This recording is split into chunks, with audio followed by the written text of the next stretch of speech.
The World Cup just left Houston, but what it built while it was here isn't going anywhere. And if you're planning to buy in this city over the next 2 years, this is the part nobody's talking about. Today, we're going to discuss Indigo, East Downtown Houston, and whether the World Cup just accelerated what could become Houston's next major transformation. So here's what we're actually covering in today's video. What Indigo actually looked like before this tournament, what the World Cup built there permanently, and what happened over the last few times a global event landed in a neighborhood like this. And since this is a Suburbs channel, I'm going to tell you exactly what this means if you're looking for one of the suburbs outside of Houston, Katy, Fulshear, Cypress, instead of the inner loop. My name is Danny. I'm a local realtor with the Living in Houston Suburbs channel, and we help families just like yours relocate. And if you're interested in learning more about that, please don't hesitate to click the link in the description below or reach out to us at our number. All right, so what is Indigo? Before I tell you about what changed, you need to know exactly what Indigo was. Indigo, or East Downtown, has been Houston's up-and-coming neighborhood for close to 15 years now. It used to be just warehouses and rail yards, and even before that, it was Houston's original Chinatown. It sits just east of downtown, and it's walkable to things like Toyota Center, Minute Maid Park, and it's been drawing investors and young buyers because it's one of the few places inside the loop where you can still find something that is affordable.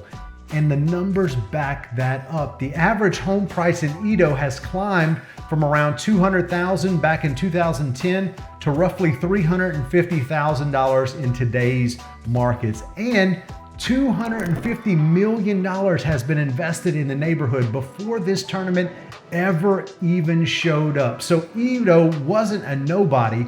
It's been a slow burn. What the World Cup did was put a match to it. So what did the World Cup actually build? Here's what people watching from the outside really didn't understand. Houston didn't just throw a party for a month. The FIFA festival ran for about 39 days in Indigo, starting in July 11th and running through July 19th. And it was pulling in around 15,000 people a day. No, that is not a mistake. Every single day, 15,000 people were going through Indigo, walking the streets, eating at restaurants, and even seeing Indigo for the first time. But the part that actually matters for real estate is what got built underneath all of that. The city put in something called the Green Corridor. Now that's a 14-mile stretch of rail line that permanently connects Indigo to downtown, to Midtown, to the Museum District, to 3rd Ward, and to NRG Park. That infrastructure does not get torn down when the tournament ends. Houston also poured in close to $2 million in federal transit funding and another $65 million for public safety upgrades around this event. And downtown saw about a $30 million investment go into 7-block pedestrian promenade on Main Street.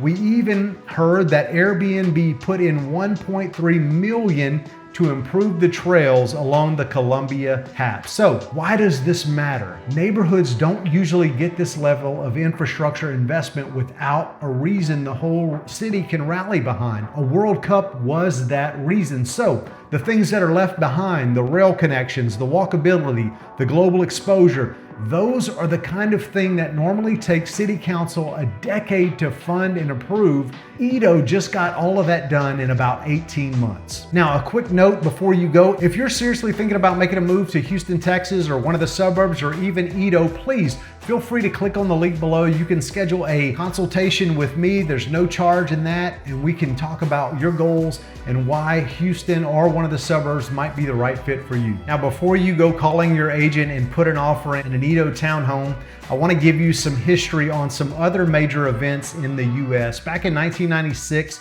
the U.S. hosted the Olympics in Atlanta, and they built what's called Centennial Olympic Park in the middle of downtown. Now, decades later, that investment did help kickstart a downtown revival. Some of those neighborhoods next to that Olympic venue took years to take off. Others took off very quickly. And so that infrastructure alone didn't guarantee anything. What mattered was whether it connected people to things they already wanted, things like jobs, transit, walkability, and safety. So when we're looking at Edo, that's the filter that I would apply to it. It already had the proximity to jobs downtown. It already had a rail line. So the World Cup didn't invent demand for homes in Edo. What it did was accelerate a demand that already existed. That's a much different and much more credible story than an event that happened here once, like the World Cup. So when you're looking at numbers,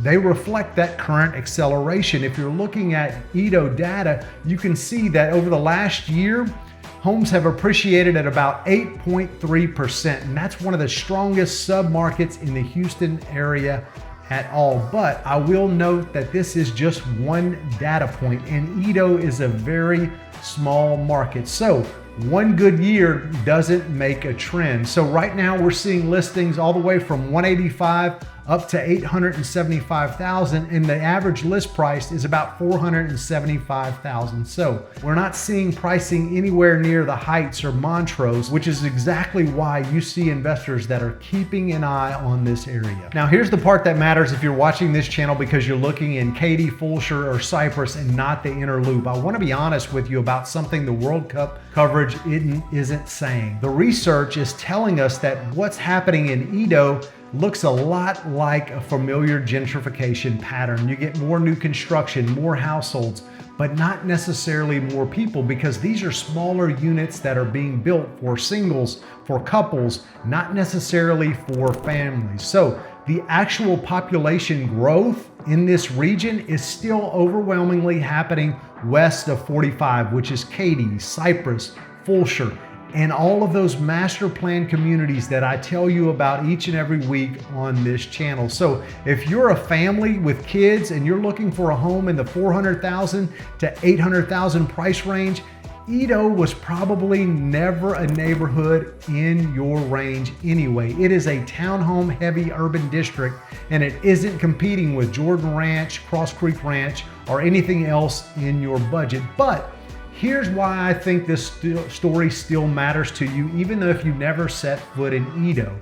When downtown and the neighborhoods around it get this sort of permanent investment, it's a signal that Houston's core is staying relevant as an employment center.